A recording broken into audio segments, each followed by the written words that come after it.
ममता बनर्जी ने कम से कम एसआईआर के मसले को लोगों से इमोशनली जोड़ने की कोशिश की है। हमारे हिसाब से कोई बड़े उलटफेर की संभावना नहीं दिख रही है। अगर आप चाहते हैं कि पश्चिम बंगाल के महिला सशक्तिकरण हो तो फिर आपको तो ममता बनर्जी के खिलाफ चुनाव ही नहीं लड़ना चाहिए। ममता बनर्जी ने बहुत चालाकी के साथ इस पूरे मामले को बंगाल की अस्मिता के साथ जोड़ दिया है। ममता बनर्जी को आज की तारीख में एज है, लेकिन अगर कोई गड़बड़ी हो जाए तो फिर हम कुछ नहीं कह सकते उसके। उनके हिसाब से तो उन्हें नहीं पता कि दीदी पुराने रिकॉर्ड को ही रिवाइव करेंगी या कुछ और बेहतर न कर दें। तो ये दोनों वोट तो ममता से कितना छिटकेगा इसी पर नतीजा होगा, लेकिन एज तो थोड़ा है।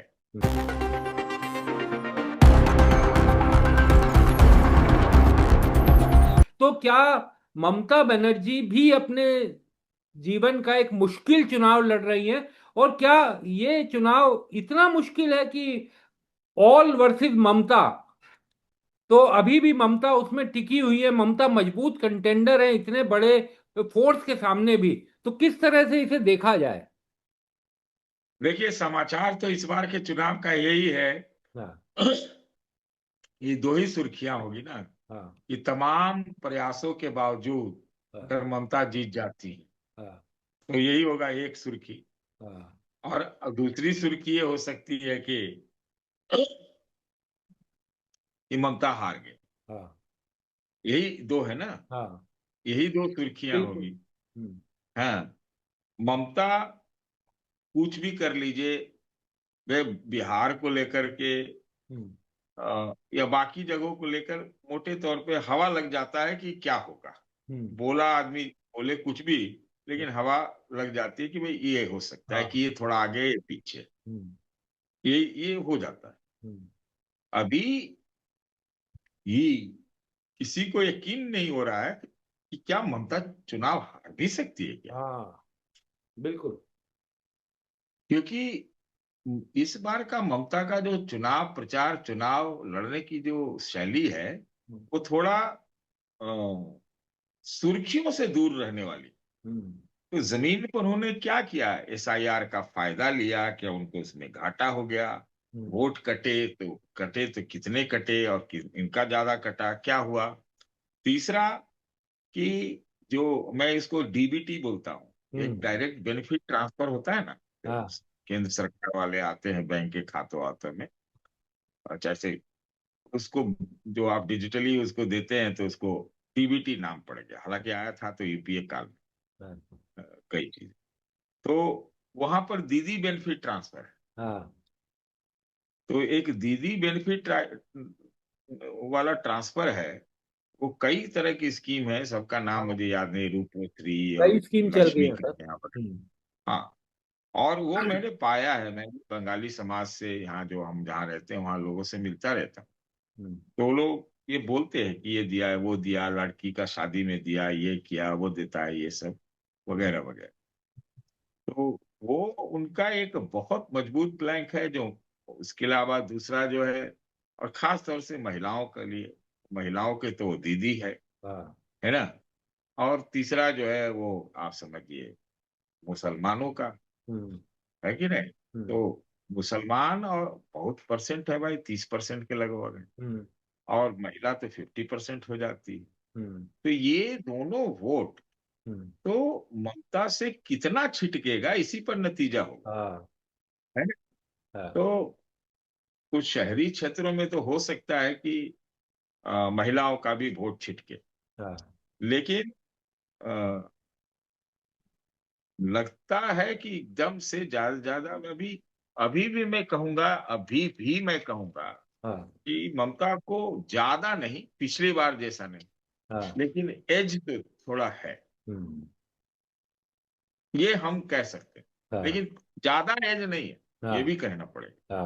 तो वो दो तो मुझे नहीं लगता कि 217-18 वाला हिसाब है। ये हो सकता है कि 160 वाला हिसाब नहीं हो, तो ये आश्चर्य होगा। मैं तो भारतीय जनता पार्टी से कहना चाहता हूं, मैं तो प्रधानमंत्री नरेंद्र मोदी से भी कहना चाहता हूं, अगर महिलाओं के सशक्तिकरण की बात अगर आप करना चाहते हैं, अगर आप चाहते हैं कि पश्चिम बंगाल के महिला सशक्तिकरण हो, तो फिर आपको तो ममता बनर्जी के खिलाफ चुनाव ही नहीं लड़ना चाहिए। भाई, महिला सशक्तिकरण का सबसे बड़ा प्रमाण तो उनका मुख्यमंत्री होना है। तो एक महिला मुख्यमंत्री को हटाने हटाने के लिए आप कह रही हैं, उस महिला मुख्यमंत्री को जिनके समय में आज लोकसभा में उनके यहां से करीब 40% महिलाएं हैं और एक से एक तेज तर्रार महिलाएं हैं। तो सबसे ज्यादा एम्पावरमेंट तो ममता बनर्जी के समय में हुआ है। तो आप ये कहना चाहते हैं कि दरअसल पश्चिम बंगाल के अंदर हम महिलाओं के सशक्तिकरण की बात करेंगे और जब हम जीत जाएंगे तो आप पुरुष मुख्यमंत्री ला के रख देंगे। ये कौन सा तर्क है? तो इसका कोई असर होने वाला वहां पे नहीं है, क्योंकि लोग इस बात को अच्छी तरीके से समझते हैं और जो फैसला लोग करेंगे, अगर ईमानदारी के साथ चुनाव हुआ तो, अगर किसी तरीके की गड़बड़ी नहीं की गई तो 15 साल जो ममता बनर्जी के खिलाफ एंटी इनकम्बेंसी है उसके आधार पे होगा। अगर लोगों को लगेगा उन्होंने 15 साल में डिलीवर किया है और अगर उनको लगेगा कि अगले 5 साल भी ममता बनर्जी डिलीवर कर सकती है, तभी उसका फैसला होगा। सिर्फ इस तरीके का जो ढोंग करने से या घड़ियाली आंसू बहाने से कुछ भी होने वाला नहीं है वहां पे। और ममता बनर्जी ने बहुत चालाकी के साथ इस पूरे मामले को बंगाल की अस्मिता के साथ जोड़ दिया है। वो जय बंगला का नारा लेके वो चल पड़ी हैं। तो अगर ये एसआईआर का मसला नहीं होता, अगर इतने बड़े पैमाने पर अगर ट्रांसफर नहीं होता, अगर लगातार ममता बनर्जी को घेरे में नहीं रखा गया होता, एक सामान्य सा चुनाव होता, तब मुझे उम्मीद थी कि भारतीय जनता पार्टी तगड़ी टक्कर उनको देती। लेकिन आज की तारीख मुझे लगता है कि जिस तरीके से ममता बनर्जी को घेरने की कोशिश की गई है, पश्चिम बंगाल के खिलाफ एक माहौल बनाने की कोशिश की जा रही है और उसकी आड़ में जिस तरीके से चीजों को बदलने की कोशिश की जा रही है, उससे ममता को फायदा ही होगा। अब मैं फिर अभी इस बात को पर कायम हूं, अगर वहां पे किसी तरीके की कोई गड़बड़ी नहीं हुई तो ममता बनर्जी को आज की तारीख में एज है, लेकिन अगर कोई गड़बड़ी हो जाए तो फिर हम कुछ नहीं कह सकते। उसके गड़बड़ियां तो सर वैसे बहुत हो चुकी हैं। और अगला जो दौर है, अगला जो राउंड है मतदाता का, उसमें तो कहा जा रहा है कि वो टीएमसी वहां पे अपर हैंड पे है ही। यही वो राउंड था जिसमें बीजेपी का कहा जा रहा था कि बेहतर प्रदर्शन वो कर सकती है। तो पहले राउंड के बाद क्या आपको समझ में आता है कि किस दिशा में चुनाव जाता हुआ दिखाई दे रहा है? क्या ममता दीदी अपनी गद्दी बचाने में कामयाब रहेंगी या भाजपा इस बार सेंध लगाने में कामयाब हो सकती है? देखिए, ये सही आपने कहा कि ये जो राउंड था इसमें 50 से ज्यादा सीटें बीजेपी पिछली बार जीती। तो 77 ही तो कुल जीती थी। तो अगर 50 से ज्यादा इसमें जीती थी तो 20-22 सीटें वो अगले राउंड में जीती थी। तो ऑब्वियसली उसमें बहुत कम जीती थी। ये राउंड जो अब होने वाला है ये ममता बनर्जी के गढ़ इलाके है। ऐसा कहीं किसी पत्रकार को नहीं लगा जो फील्ड में गए थे। अगर वो राइट विंग के हैं तो बात दूसरी है। जो पत्रकार चैनलों में काम कर रहे हैं या जो सर्वेक्षण करने वाले लोग हैं, इनसे जिनसे हमारी बात हुई, उनके अनुसार तो अपनी फील्ड में दीदी कायम है और उनके हिसाब से तो उन्हें नहीं पता कि दीदी पुराने रिकॉर्ड को ही रिवाइव करेंगी या कुछ और बेहतर न कर दें। अच्छा, ये उनकी राय है। अब असल में तो काउंटिंग अब होगी, एग्जिट पोल होंगे तो वो हमारे पास नतीजा आ जाएगा। अब आधा पोल तो ऑलरेडी बक्से में जा चुका है, आधे में होने वाला है। लेकिन ये अब वो एरिया है जो जाना जाता है, माना जाता है, आंकड़े हैं कि वो ममता बनर्जी का स्ट्रॉन्गर होल्ड। लेकिन इनको ये शायद इसमें भी कैलकुलेशन में गड़बड़ा गया कि भाई ममता बनर्जी ने वहां स्थानीय निकायों में, पंचायतों में 50% महिलाओं के लिए आरक्षण दिया हुआ है, 50% नौकरियों में महिलाओं के लिए आरक्षण दिया हुआ है ना। अरे सर, उम्मीदवारों में और उनके सांसदों में सबसे ज्यादा ममता की पार्टी की महिला सांसद है। ममता की पार्टी है और 52 टिकटें जो है उन्होंने महिलाओं को दी। तो वो महिला पर ममता को आप कहाँ घेर पाएंगे? आपको तो झाड़ पोंछ के लाना पड़ता है स्मृति ईरानी को बंगाल में, आप समझिए। तो वो तो एक दिक्कत थी। दूसरी बात जो आपने पूछा कि कांग्रेस पार्टी, देखिए विपक्षियों में मेरा ऐसा मानना है कि जिस प्रकार की इनके सामने चुनौतियां हैं, तो बंगाल में सारी जो विपक्षी पार्टियां हैं जब वो संसद में कोऑर्डिनेट कर सकते हैं, बंगाल में क्यों नहीं कर सकते? बिल्कुल, वो इनकी विफलता है। लेकिन लोग जो कहते हैं कि एक स्ट्रेटजी के तहत भी होता है कि भाई मान लेते हैं कि कांग्रेस वाले कुछ वोट काट लेते हैं तो ये बीजेपी की तरफ वोट जाने से बचता है। ये सब सारी बातें भी हो रही है क्योंकि लेफ्ट जितना समाप्त हुई ना, तो लोग कहते हैं कि लेफ्ट का वोट जो है थोड़ा बीजेपी की तरफ शिफ्ट कर गया। वो राजनीति में वोट का जो गणित और केमिस्ट्री कैसे काम करती है वो राजनीतिज्ञ समझते हैं या जो लोग पोलस्टर का काम वगैरह करते हैं वो समझते हैं। लेकिन इसका भी एक अलग चीज है ना कि भाई अगर ममता के साथ सब एकजुट होके खड़ा रहते तो फिर वो क्या है कि कोई भी संभावना नहीं होती वोट पड़ने की, है ना।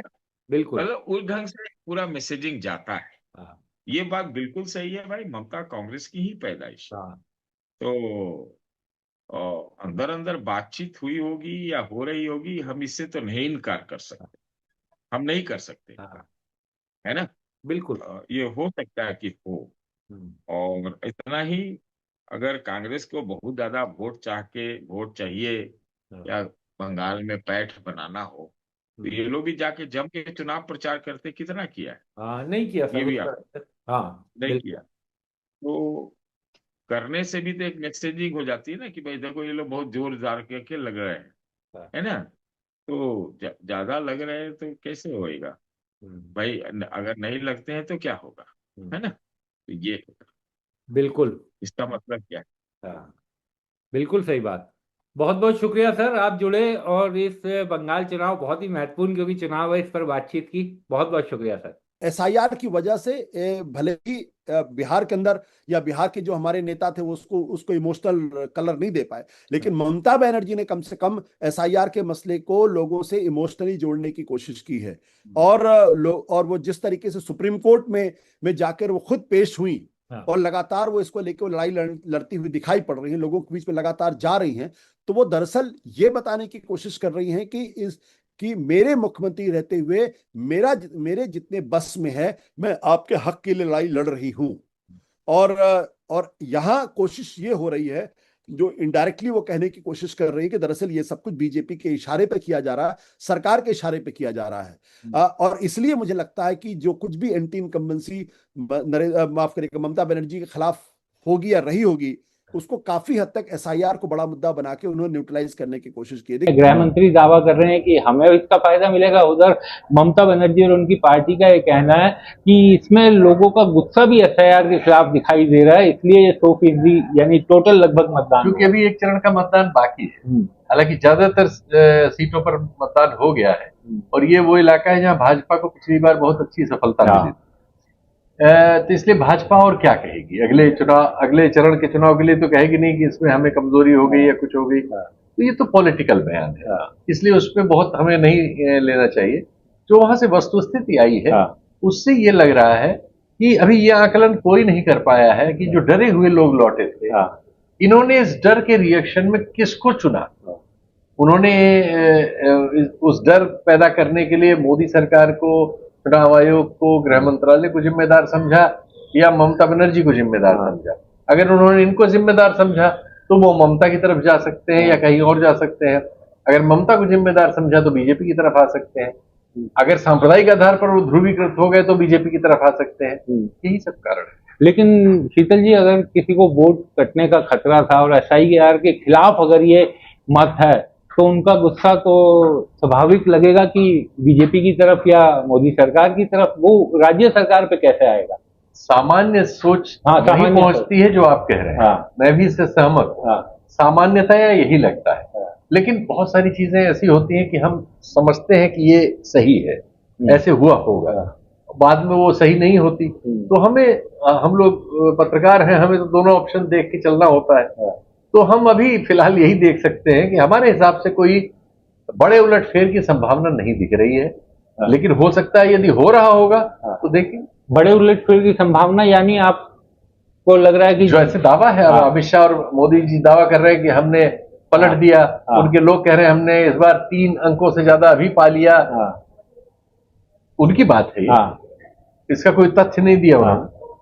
तो एक वो उन्होंने किया, एक स्पेकुलेशन आप और हम कर रहे हैं जी। तो हम उनकी बात के आधार पर कह रहे हैं। अगर वो होता है तो वो उलटफेर होगा। नहीं होता है जैसा हमें लग रहा है या जैसा हम सोच रहे हैं कि ऐसे ऐसे हुआ होगा, तो फिर वो नॉर्मल कोर्स में तो जो था वैसे ही रहने की संभावना है।